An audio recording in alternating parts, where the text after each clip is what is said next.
Bon bah, bonjour tout le monde.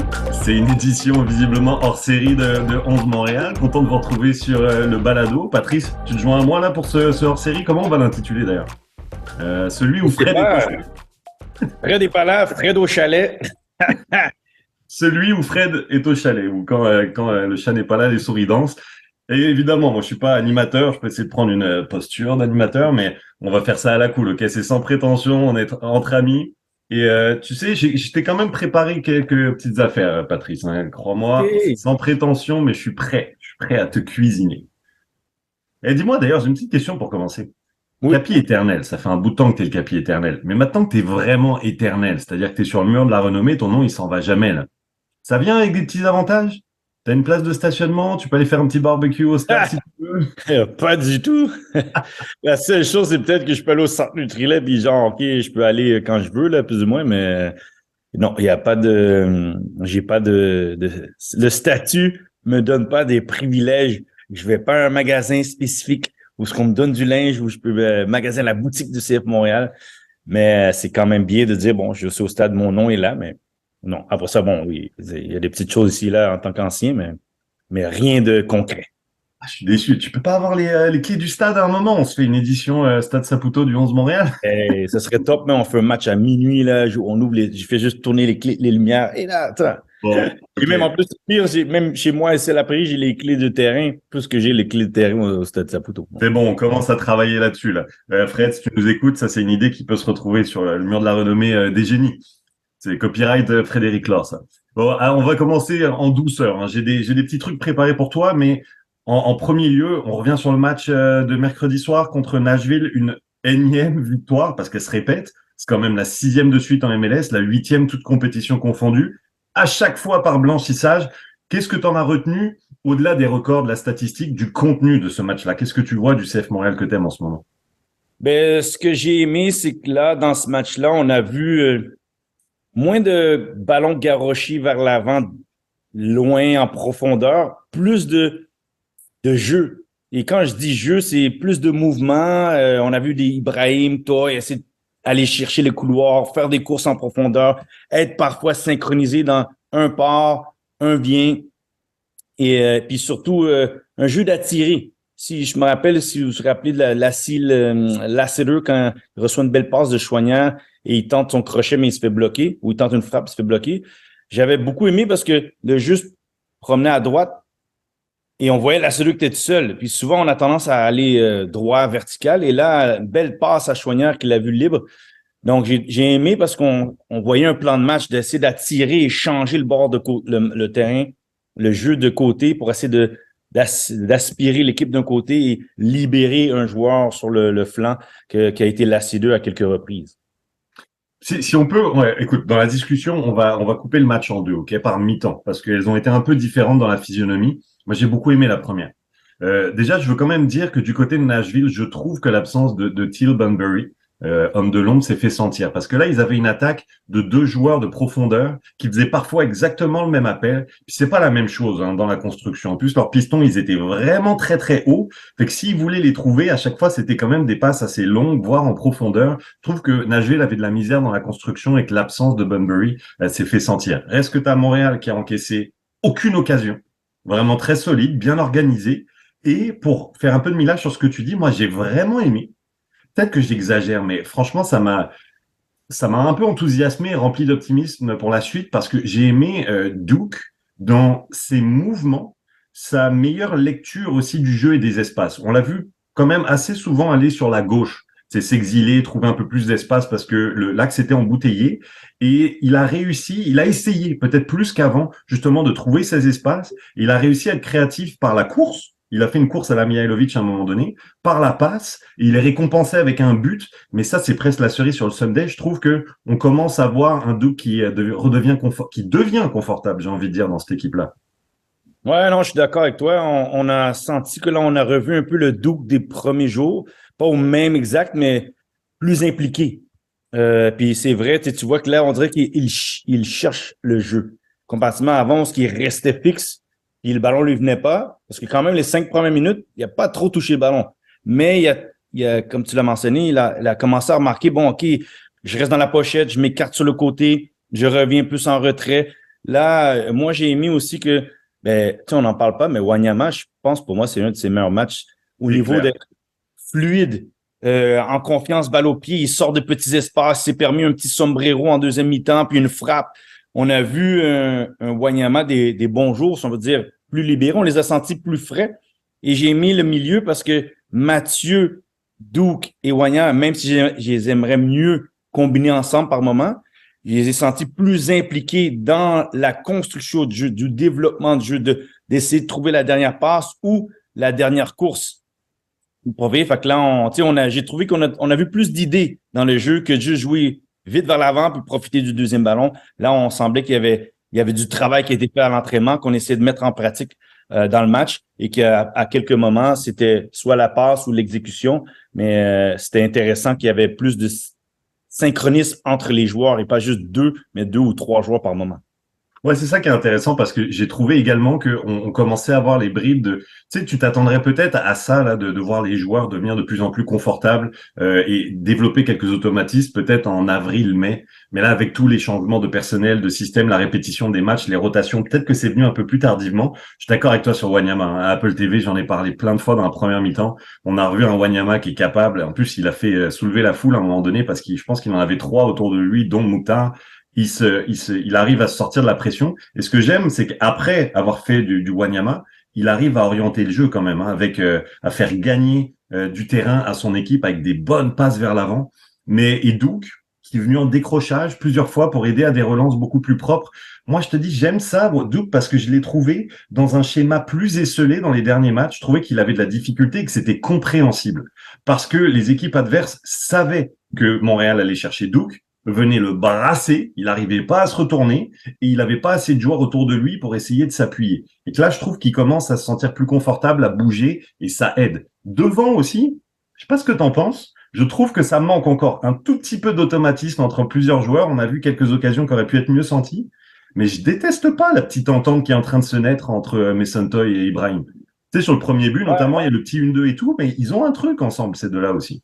Ouais, tu sais, même avant le 1-2, tu vois que c'est pas encore huilé. C'est pas, OK, je peux savoir ce que tu vas faire avant que tu le fasses. Parce que le but, on le voit, Mason Toy commence à venir vers Camacho. Défenseur central, Bauer est aspiré vers le milieu de terrain.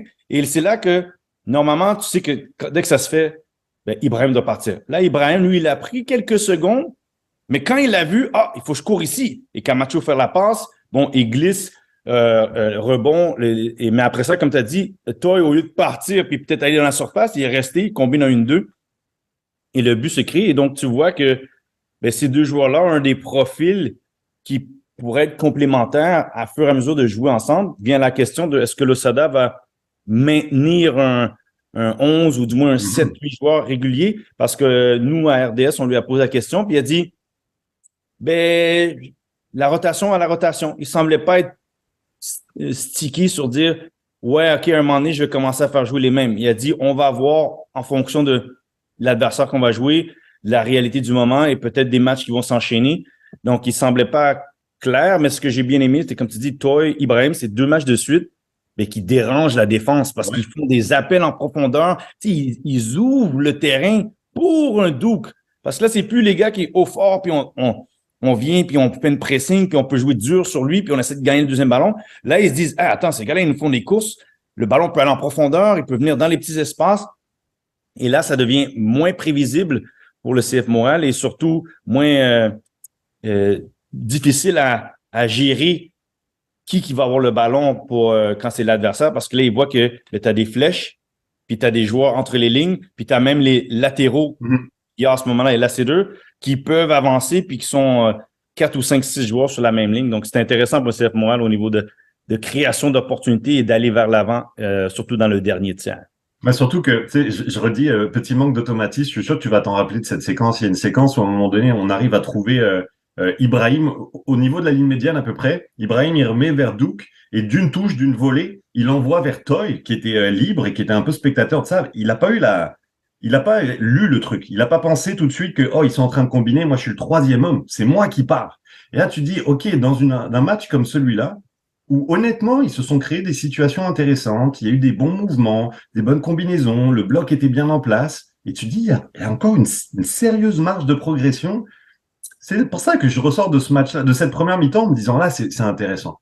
La deuxième, écoute, toi, tu l'as vécu plein de fois, le côté, je trouve qu'ils doivent s'y attendre, que Nashville va ressortir avec d'autres intentions. C'est Nashville. Leur jeu, c'est l'engagement aussi, c'est la physicalité, c'est créer des situations de transition partout sur le terrain. Et Nashville, ils ont fait ce qu'il fallait faire. Gary Smith ne pouvait pas être content de la première mi-temps de ses hommes.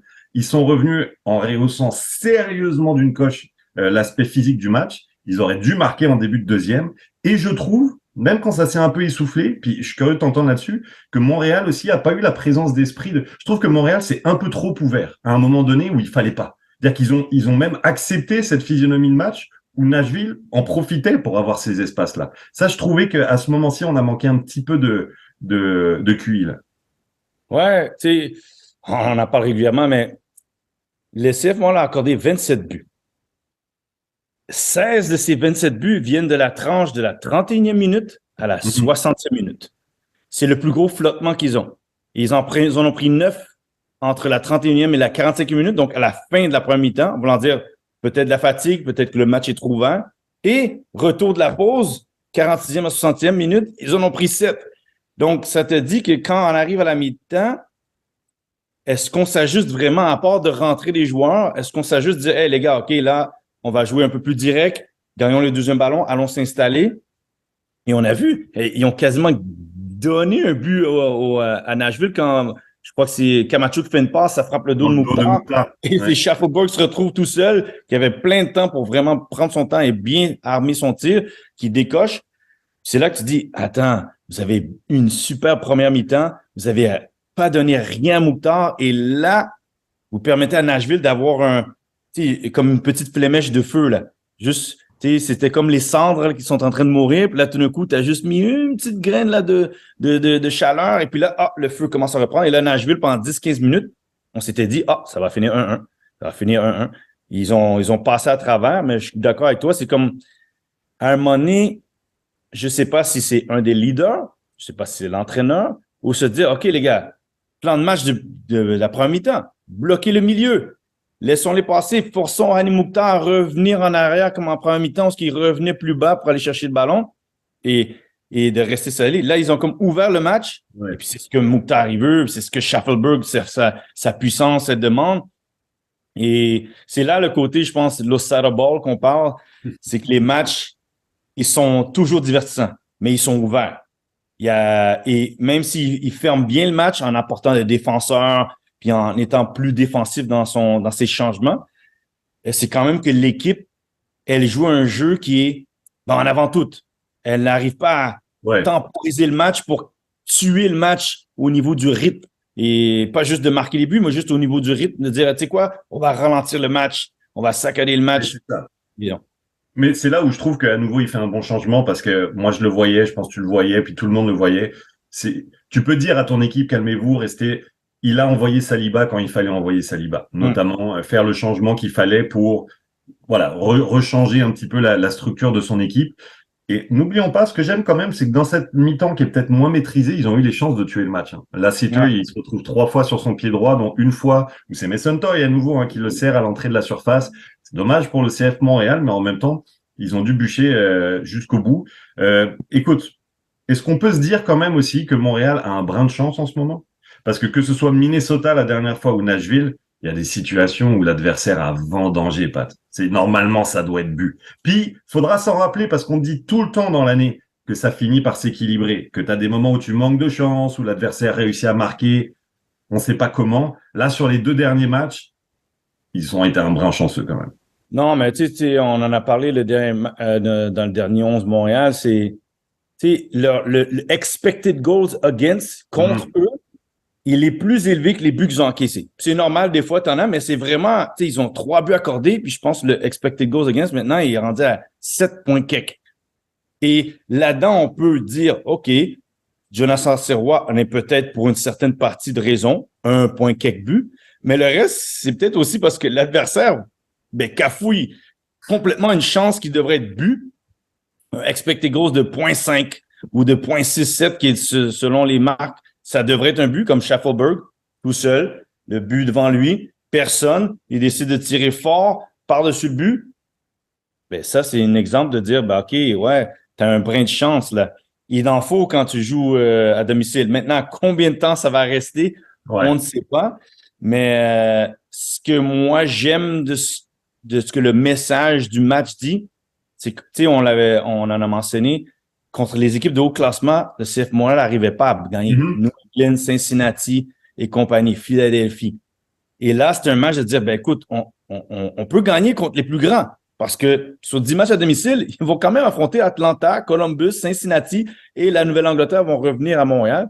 Donc, mais tu le dis, défensivement, il y a des moments, tu dis, waouh, vous êtes vraiment chanceux là, parce que ça devrait être 1-1 et même potentiellement 2-1 pour l'adversaire si tu calcules que s'ils sont plus efficaces. Et le truc, c'est que tu te dis, attends, Nashville, leur force, c'est l'efficacité. Exact.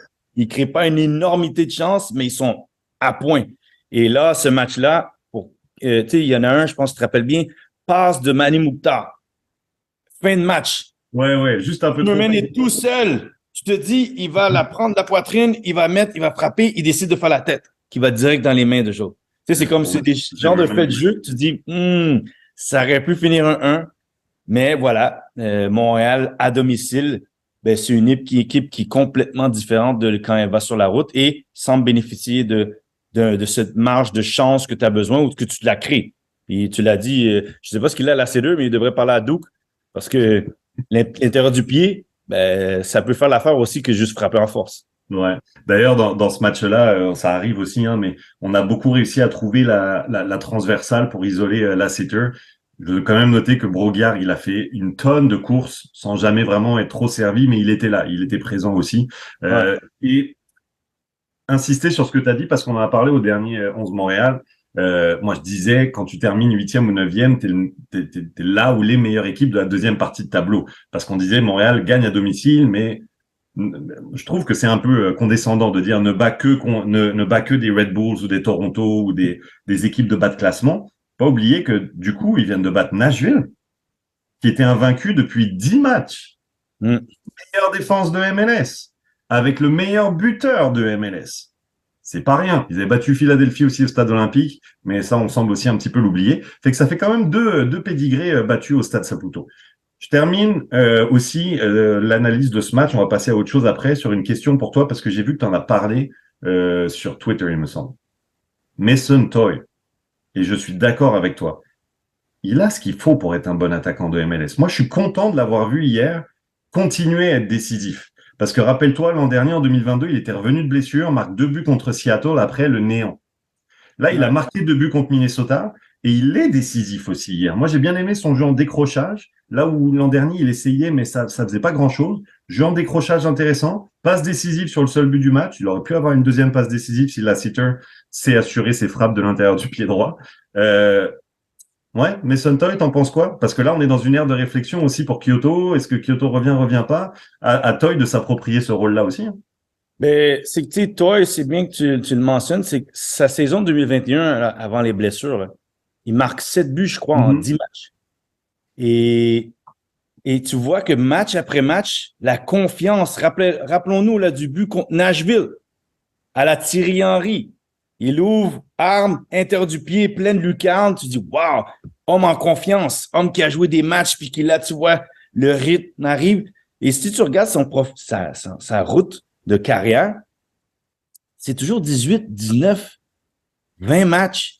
Jamais une saison de 25 matchs, puis tu dis, waouh, c'est souvent peut-être 8 buts, mais sur 17, 18 matchs, puis tu te dis, attends, si tu regardes le ratio, il marque à tous les 2 matchs, mais il joue pas, il joue quasiment la moitié de la saison. Donc, est-ce qu'il peut jouer 20 matchs? Et là, ça va être intéressant de voir ce que Losada il fait, parce que je trouve que c'était un bon vote de confiance. Bon, il a marqué 2 buts contre Minnesota, mais il aurait pu faire revenir au fort, et il fait jouer Toye, et comme tu l'as dit, ses déplacements, il est là, il cherche les appels, même sa frappe du pied gauche en deuxième mi-temps, sa pointe de vitesse, sa taille, son déplacement, il peut toujours se raffiner dans son jeu de pivot, mais je pense que plus qu'il joue de match, lui, plus qu'on va le voir en prendre la confiance, plus qu'on va voir son profil et peut-être il va être en même temps en train de répondre, dire, bah, OK, Kyoto, on sait ce que tu nous as donné, mais là, ton contrat arrive à échéance. Avec les blessures, ben, on a un Mason Toy qui semble avoir pris les élans qu'on voulait de lui il y a 2 ans, mais le point d'interrogation avec Toy, c'est les blessures. Et aussi, on sait mentalement, des fois, il tombe dans un passage où il ne marque pas pendant 6-7 matchs, qu'il gamberge un peu. Ouais, Mais moi, ce que j'ai vu dernièrement, je voudrais voir Mason Toy jouer régulièrement pour voir. Il reste aussi. à peu près une vingtaine de matchs, là. Leagues Cup, MLS. Hey, qu'est-ce qu'il peut faire, lui, avec 20 matchs de plus sous la baguette, puis marquer peut-être. D'accord. Hey, il a 3 buts en 6 matchs. Mais potentiellement, ce gars-là pourrait être un marqueur de l'équipe avec juste plus de temps de jeu et gain de la confiance. Parce que tu l'as dit, puis je l'ai répété plusieurs fois, il a tous les atouts en caractéristiques. Je dis pas que c'est un attaquant de pointe MLS, mais il a les caractéristiques de dire ce gars-là devrait marquer 15 à 20 buts par saison. Il est bon de la tête, il a la détente, il est Ouais. pas mal au pied, il a une pointe de vitesse, il peut décrocher. Toutes les choses qu'en MLS, ce type d'attaquant-là marque 15 à 20 buts. Ouais, surtout que, tu sais, bon, après Olivier Renard, il a envoyé une petite pique à Kyoto dans sa conférence de presse de mi-saison, mais quand il pense, c'est vrai que Toy, il est prône aux blessures, mais Kyoto également. À quel point tu veux avoir, pendant encore plusieurs saisons, ces deux gars-là que tu vas payer un certain montant parce qu'ils sont pas peu chers, ces attaquants-là, mais qui restent sur le banc ou à l'infirmerie un long moment. Puis Il a Mason l'âge Toy, aussi. ouais, l'âge également. Mais Kyoto, dépendamment de si on veut faire, je l'ai dit la semaine dernière, moi je vois bien Montréal éventuellement évoluer vers un 4-2-3-1. Kyoto, tu peux le faire jouer sur l'aile encore, puis dans une moindre mesure, mais ça c'est une autre réflexion. Mais je pense qu'il y aura toujours un marché en MLS pour Mason Toy dans le pire des cas. Si tu Ouais. lui fais jouer 20, 25 matchs, 30 idéalement sur une saison, il va avoir des buts, il va avoir des statistiques, il y aura toujours un marché pour lui. Donc c'est intéressant. Écoute, Pat, je te propose un petit concept pour faire évoluer juste le type de discussion. C'est rien d'extraordinaire, hein. C'est un vrai ou faux à partir de questions que j'ai préparées. Puis je suis engagé dans la conversation, mais tu vas comprendre. À ton avis, vrai ou faux, Montréal va battre le record de victoires par blanchissage à domicile. Le record a été égalé, 6 consécutives en MLS. C'était un record qui datait de l'an 2000 par les Wizards de Kansas City. Donc, tout ça se joue au prochain match, le 1er juillet, au Stade Saputo, CF Montréal contre New York City. Est-ce que tu penses qu'ils battent le record en blanchissant New York City ou est-ce que la série s'arrête là? Écoute, je pense que, pour être très franc, c'est que New York, c'est une équipe qui crée tout le temps des occasions. Je savais que tu allais dire ça et je suis d'accord, c'est ça le pire. Je te dis pas que l'adversaire, ils vont pas le battre, mais je me dis, New York, si vous regardez ces matchs, Santi Rodriguez, Gabriel Pereira, ils ont tout le temps une occasion pour marquer des buts. Puis je crois que si tu regardes, ils ont très peu de blanchissage, New York City. Ils ont toujours au moins un but marqué. Donc, je dirais, mais on vient juste dire, ils jouaient contre Nashville et il n'y a rien qui dit qu'ils ne pourraient pas faire 0. Fait que tant mieux parce qu'ils pourraient tomber dans les archives, puis Montréal aurait statut numéro 1 dans la MLS au niveau d'un record. Je sais pas, 1er juillet, fête nationale. Et ouais. New York Elle est City dure FC. celle-là. Elle est dure celle-là. Moi aussi, j'ai. C'est difficile. Je le souhaite, mais je me dis, New York City FC, c'est trop d'une équipe qui est capable de générer des très bonnes occasions, puis qui joue court. Tu sais, des petites combinaisons qui, je trouve que le CF Montréal a de la misère contre ce type des équipes-là. Exactement. Quoique le style est différent cette année. Mais bon, c'est vrai que New York City, historiquement, c'est une équipe qui réussit pas vraiment au CF Montréal. Elle est dure, cette question. Moi, j'irai pas d'une prédiction à la Charles Barkley guaranteed. J'irai pas là. Parce Parce qu'on que est dans le feu du moment, je veux dire, bon, vrai, je veux dire, oui, OK, ils peuvent. moi, je vais dire faux. Je vais dire faux parce que je le sens pas, mais en même temps, c'est pas du tout guaranteed. OK, deuxième question. Là, on est un peu plus large. 7 victoires, une défaite, 0 match nul. Pour l'instant, Montréal a 21 points sur 24 à domicile. Vrai ou faux, Montréal va battre son record de points à domicile dans l'ère MLS. Le record de points, tu as participé une saison, c'est 2015 et 2018, 35 points. Vous aviez la même fiche en 2015, tu étais là, en 2018, tu n'étais plus là. 11 victoires, 4 défaites, 2 matchs nuls, ça fait 35 points. C'est le record pour une saison à domicile pour l'Impact. Est-ce que cette année, le record est battu? Vrai ou faux? Écoute, oui, c'est possible. Je dirais vrai. Il leur reste 9 matchs à domicile, potentiel de 27 points. Tu n'auras pas 27 points. Donc, je me dis, 5 victoires euh, et c'est bon. faut qu'ils prennent 14 points, là. Hmm. J'ai bien compris. 14 ou 15 points pour battre. Ça, c'est... 5 victoires en 9 matchs, c'est pas facile hein, quand même. Mais Non, c'est 5 victoires, mais sur les élans qui sont présentement, je me dis, c'est faisable.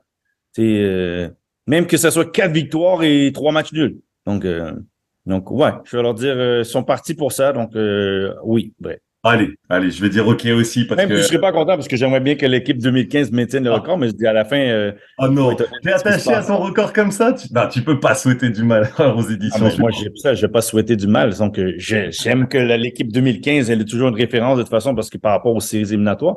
Mais, mais non, je pense que selon comment ils sont partis, je sais pas c'est quoi, mais c'est les années des records dernièrement. Cincinnati semble pas pouvoir perdre à domicile. Ils vont peut-être même éclipser le record de points de la saison régulière.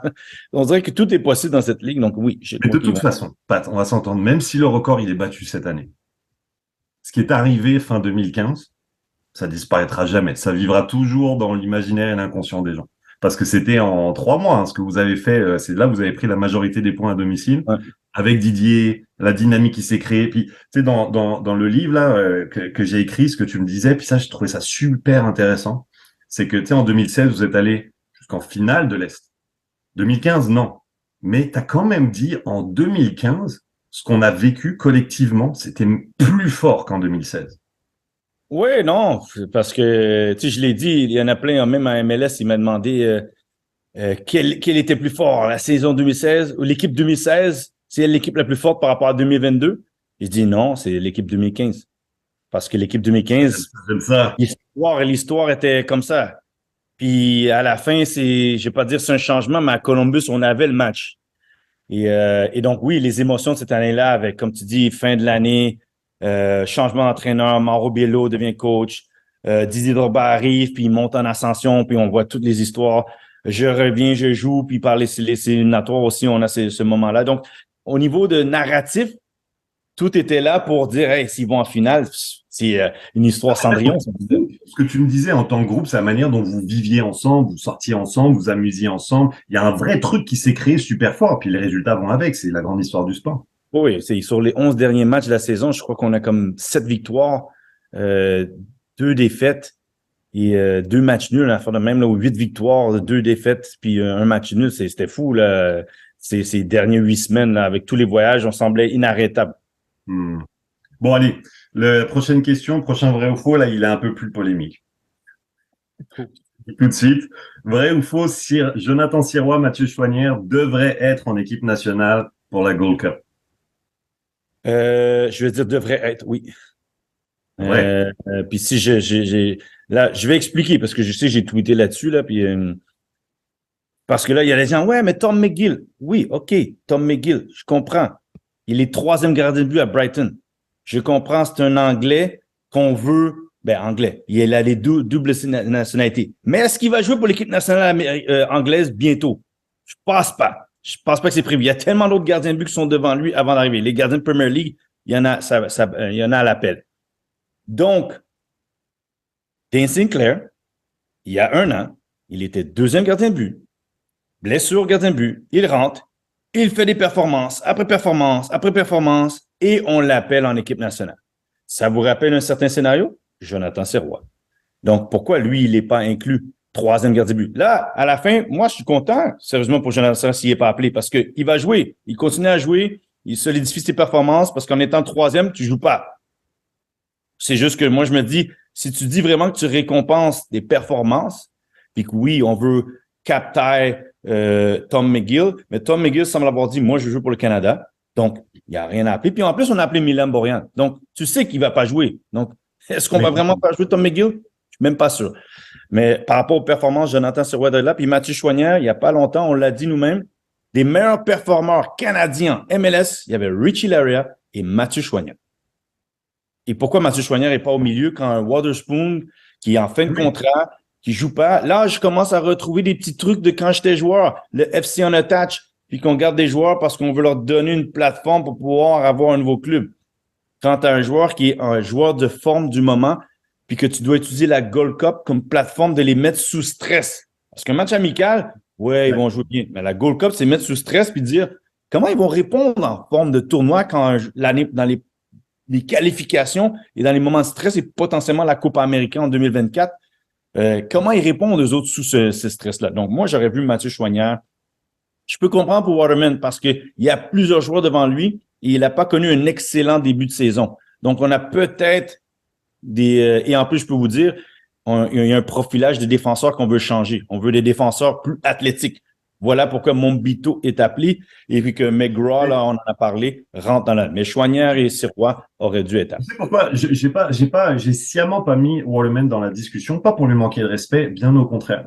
C'est juste que, à mes yeux, Waterman, il y a un peu de données pour Herdman parce qu'il l'avait dans son groupe pour la Coupe du Monde. Il l'a vu avant la Coupe du Monde. Exactement. Il voit qui est le gars, ce qu'il est capable, comment il interagit à l'intérieur du groupe. Il y a déjà des données pour analyser.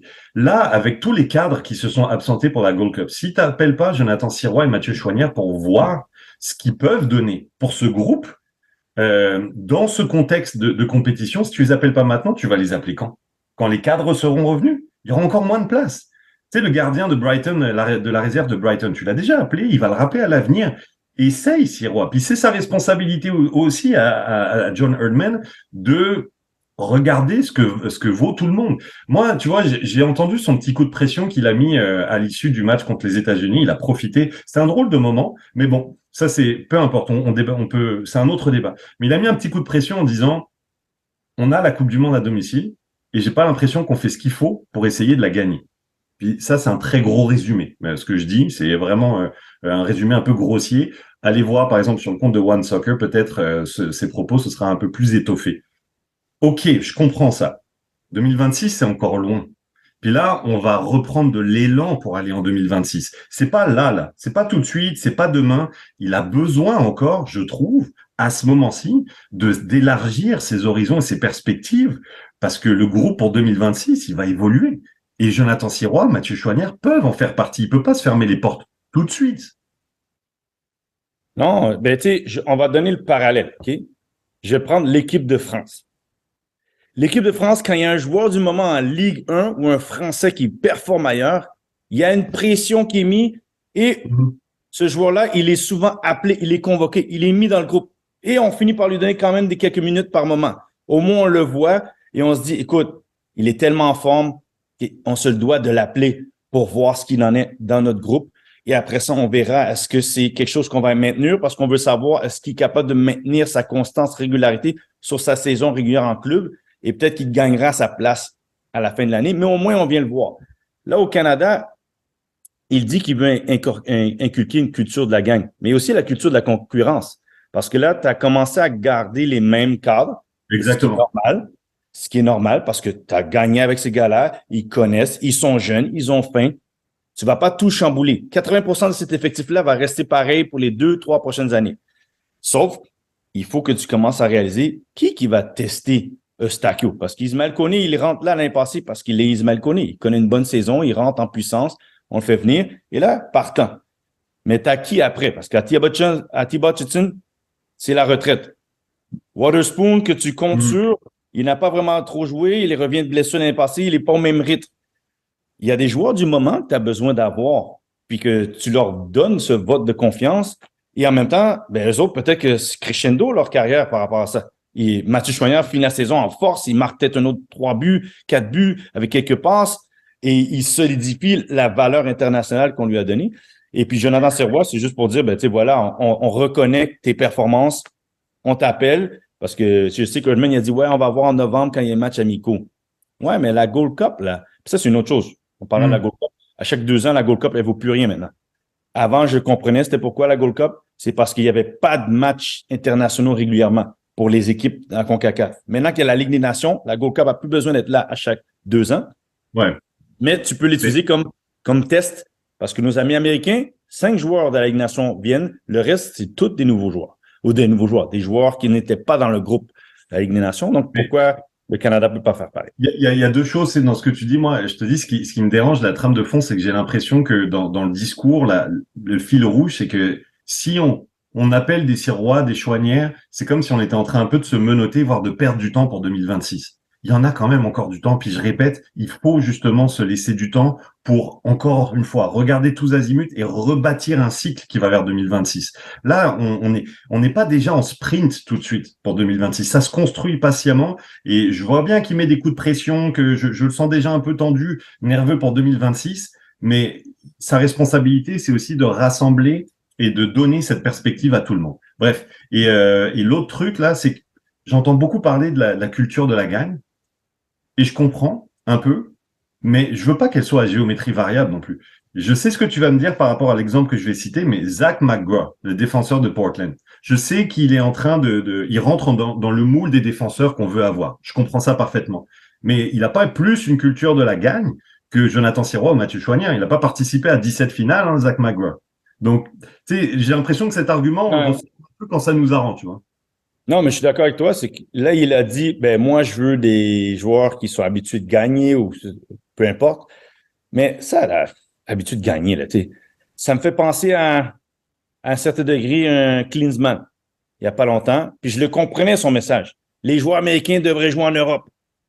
Oui, mais tu as des joueurs qui jouent très bien en MLS puis qui performent, qui jouent match après match. C'est bien beau, tu peux aller en Europe, mais ça ne veut pas dire que tu vas jouer. Tu peux être sur le banc. Et donc, là, quand il vient, oui, ben, OK, tu dis que tu veux pas ce type de joueur-là ou tu vas pas aimer ce joueur-là. Puis pourtant, n'oublions pas qu'ils ont gagné l'année passée, le CF Montréal. Ils ont gagné, ils ont une culture de la gagne, ils ont été habitués de gagner, ils ont été à 3 finales de la Coupe canadienne. Donc, ils ont un peu une habitude et eux-mêmes, dans leur discours, le disent, non, on veut gagner la Coupe canadienne. Tu vois le changement d'aperçu qu'il y a au CF Montréal présentement. Donc, là, après ça, c'est que je sais, tu es sélectionneur, ils ont des choix, ils ont des préférences. Non, mais d'accord, voilà, mais je suis d'accord. l'argument, faut pas le sortir à géométrie variable. Tu sais, je veux dire, quand Greg Berhalter, il appelle Jesus Ferreira à Dallas ou Daryl Dike, ils ont pas gagné grand-chose, là, à un moment donné. Culture de la gagne. Ils sont dans la même ligue, en plus, hein. McGraw, Chouanière, ils sont dans la même ligue. D'accord avec toi que ce qu'a fait le CF Montréal l'an dernier, tu sais, la compétitivité que ça prenait pour être troisième meilleure équipe de MLS, c'est pas rien, faut pas le sous-estimer. Bon, je passe à autre chose. On va voir le temps qui nous reste, mais parce que j'ai plusieurs choses que j'aimerais te demander, mais là, plusieurs autres petites questions, vraies ou faux, et on va essayer d'aller un peu plus rapidement. Est-ce que Cincinnati, selon toi, va devenir la meilleure équipe de l'histoire? Je parle de saison régulière. Parce que Au niveau le record, c'est la Nouvelle-Angleterre, 2021, 73 points. Est-ce que Cincinnati va battre ce record-là? Ben, ils ont 43 points, là. Puis il reste, c'est quoi, 16 matchs? 16 matchs sur un potentiel, c'est combien? 48 points. 48 points. Puis là, ils perdent pas à domicile, donc ils sont partis pour quasiment faire 12 ou 13 victoires à domicile. Ouais, moi je dis que, je sais pas ce qu'il y a, mais depuis 2017, on dirait que le record fait que se battre au 2016. C'est ça. Là, regarde, j'ai fait le top 10. J'ai fait le top 10 et je veux juste dire sur les 10 meilleures saisons de l'histoire, il y en a 7 de ces saisons-là dans les 6 dernières années. 2017, 2018, 2019, la Nouvelle-Angleterre en 2021, LAFC en 2019, les Red Bulls et Atlanta en 2018, t'as LAFC et Philadelphie l'an dernier, notamment. Bref, c'est dernièrement là, on voit bien quand même que la MLS telle qu'elle a évolué a permis de rehausser un petit peu la compétitivité chez certaines équipes lorsque les éléments s'encastrent bien. Mais ouais, moi aussi j'y crois à Cincinnati. Bon, autre question, on l'a un petit peu évoquée, elle est un petit peu clin d'œil cette question la semaine dernière, on l'a évoquée, mais est-ce que Messi et ses amis vont porter Miami jusqu'en série, selon toi? Oh, bonne question. Là, ils disent que Busquets devrait s'en venir, mais je pense pas que ça va être assez, moi. C'est pas que le petit génie, il peut pas rien faire, c'est que, tu sais, beaucoup de monde dit, rappelez-vous Seattle, en 2000, je pense plus, c'est 16 ou 17, Nicolas Lodero arrive. Ouais, mais les restes de l'équipe de Seattle, c'est quand même costaud. Ouais. C'est juste que lui est arrivé puis il a donné un élan offensif de plus. Moi, je pense que Miami a des problèmes défensifs et ils vont marquer les buts, mais ils vont toujours en encaisser pareil. Donc, je crois pas que je vois pas Inter Miami faire l'essayer. Même si ce serait beau, il y en a beaucoup qui ont dit, ah, imaginez si CF Montréal finit 8e, puis Miami finit 9e, Messi vient à Montréal. Peut-être, mais je le vois pas. Pourquoi pas? Hein. Pourquoi pas? Faut rêver grand.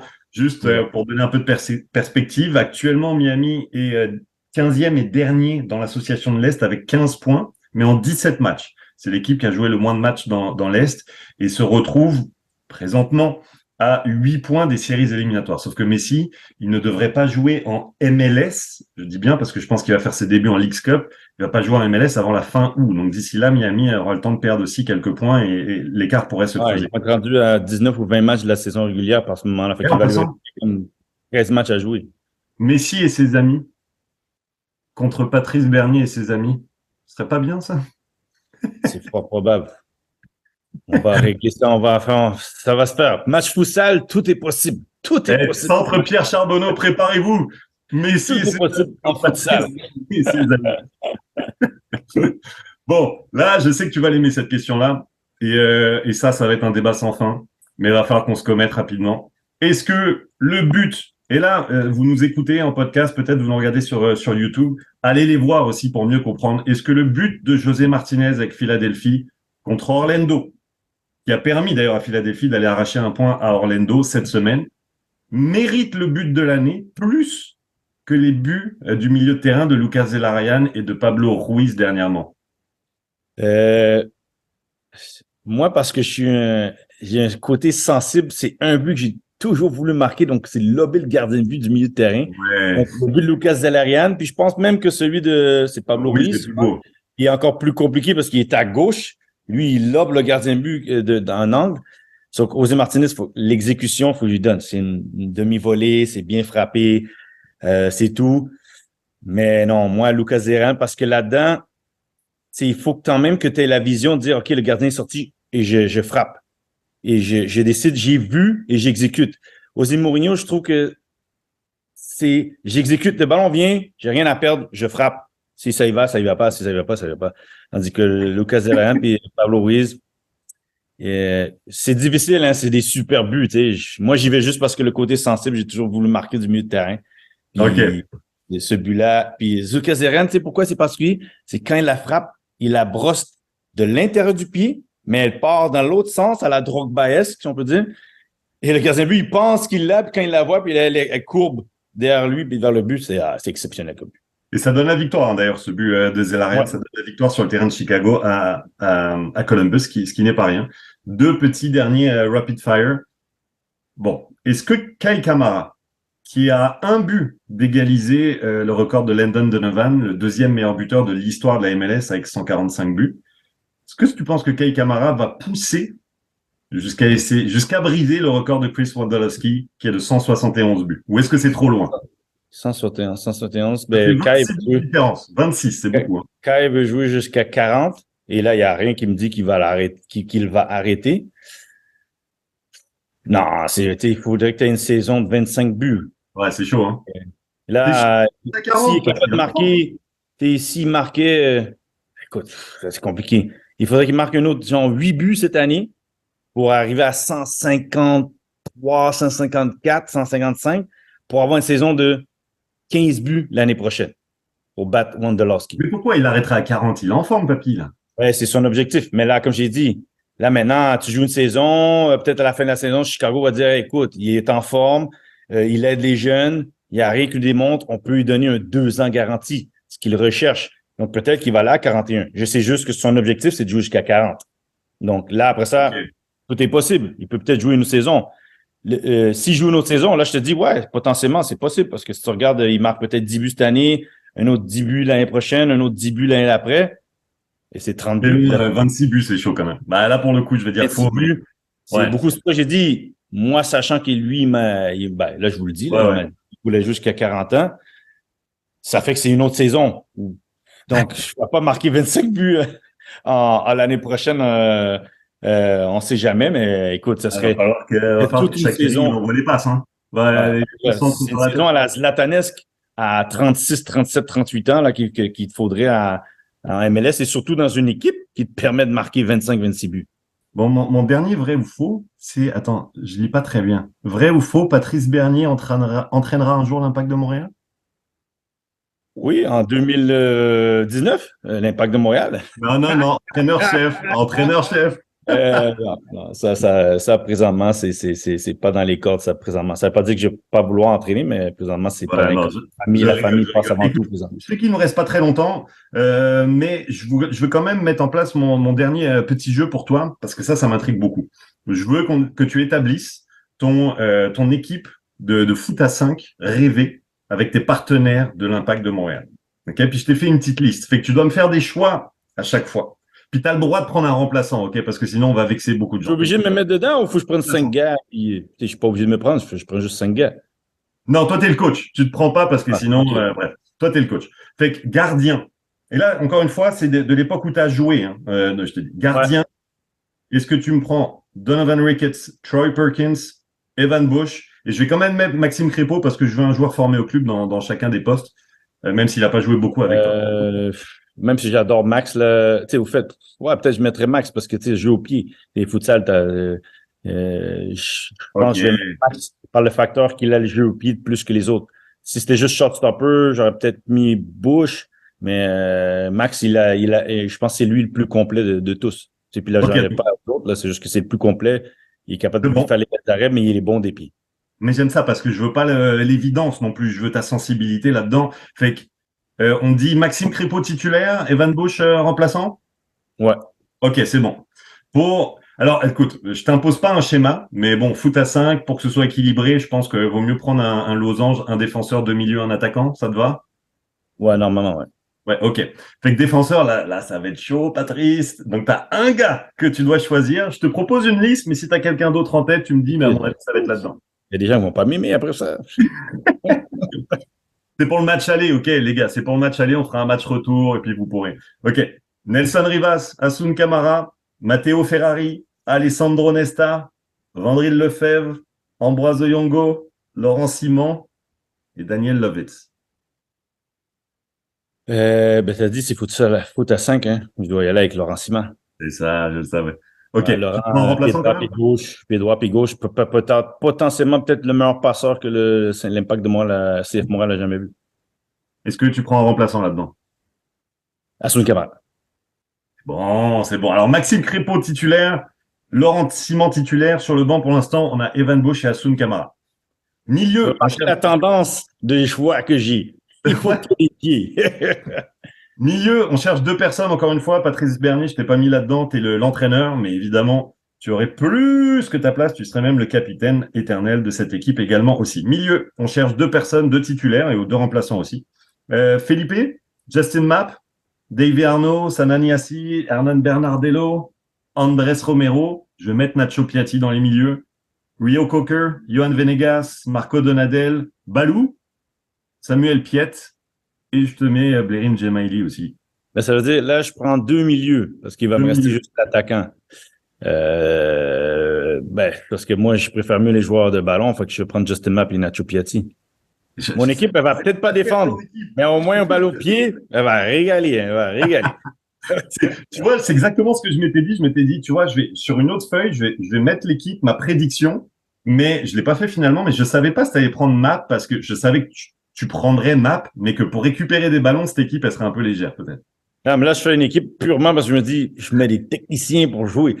Là, je fais pas une équipe pour complémenter, il faut vraiment gagner. Tu sais, là, je Ouais, mettrais ouais, peut-être ouais. lui, tu sais. Tu Ouais. prends qui sur le banc? T'as besoin de deux milieux? Je prends Philippe. Felipe, c'est un. T'en prends un autre ou Ah, t'as remplace l'autre Davy Arnaud, bord. Sanaliassi, Bernardello, Romero, Rio Coker, Venegas, Je vais Donadel, prendre Davy Arnaud. Emery. Je vais prendre Davy Arnaud. Parce qu'il va Davy Arnaud. compenser. En voulant dire, il est habile balle au pied, mais il va mettre de la grinta un peu plus. Ouais. Parce que là, il y a beaucoup de gars de ballon, puis pas assez de gars qui peuvent vraiment gagner le ballon. Non, mais c'est bien. En plus, c'est mouvant. Hein, tu peux le faire rentrer en cours de match et puis. Donc, Nacho Piatti et Justin Mapp sont titulaires et sur le banc, on a Felipe Martins et Davy Arnaud.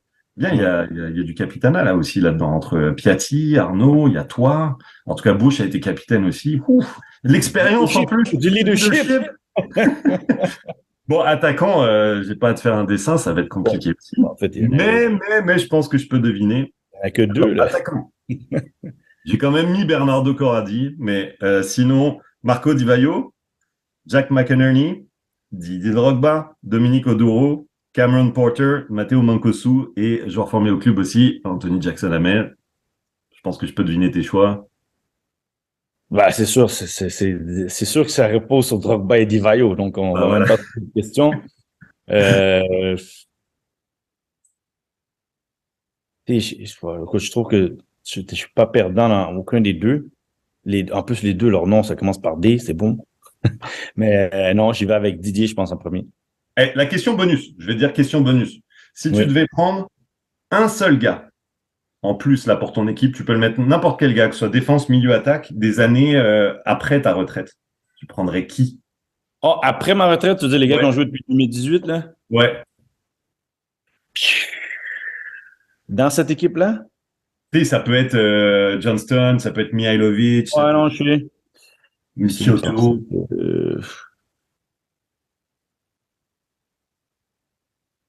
si ma tendance, c'est joueur de ballon, Ouais. ben, je dois aller avec Ismaël Koné.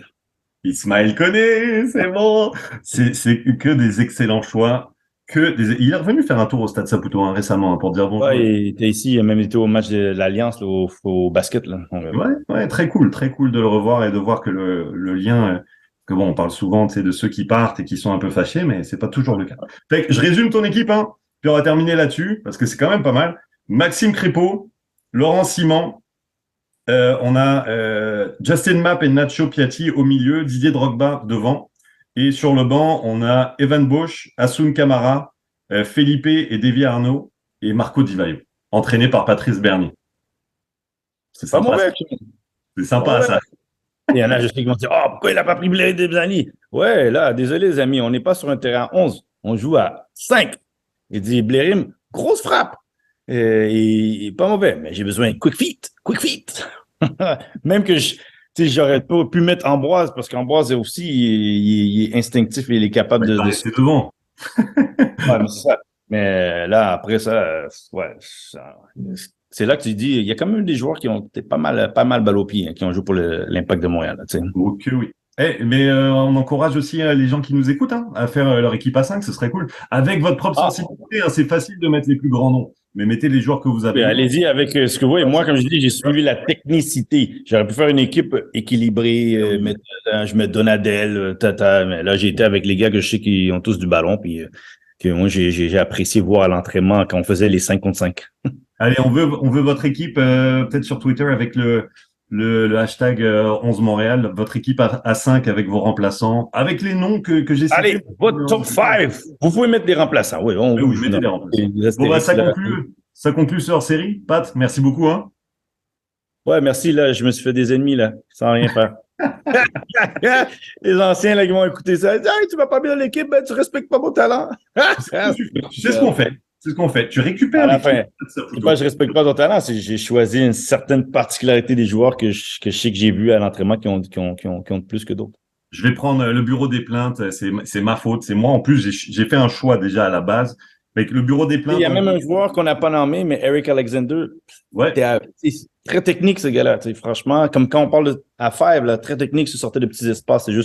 C'était pas un joueur qui aimait la verticalité. Il aimait vraiment caresser le ballon. Mais ouais, il y en a. Je réitère. Tu sais ce qu'on fait? Tu récupères les fameuses clés du Stade Saputo dont on se parlait.